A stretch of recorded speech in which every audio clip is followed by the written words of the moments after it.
তার সন্তানদের আগমনের অপেক্ষায় সারা বছর অপেক্ষা করে থাকেন কবে মেলায় আসবে। ধন্যবাদ, আপনার খবরটি শুনে খুব আমি উপকৃত। আপনার বয়সটা কত হলো? আমার বয়স হলো 72 পেরিয়ে 73। বাহ বাহ বাহ বাহ, ভগবান আরোগ্য রাখুন, দীর্ঘায়ু রাখুন। আপনি যেন অবশ্যই 120 বছর বিছানায় পড়ে না থাকতে হয়, প্রকৃত ভক্তভবন আরোগ্য দিন। সম্পর্ক বলি, আপনি একজন সরল সন্ন্যাসী। ঠাকুর রামকৃষ্ণ বললেন সরলতা ছাড়া তাকে পাওয়া যায় না।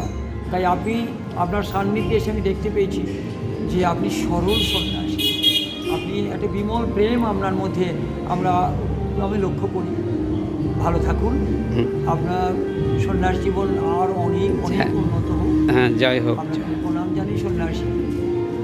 জয় হোক জননী, জয় জগদম্বে, শারদে আম্বে, জয় জয়কার।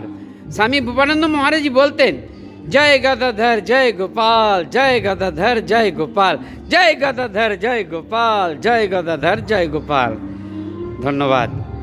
ঠিক আছে।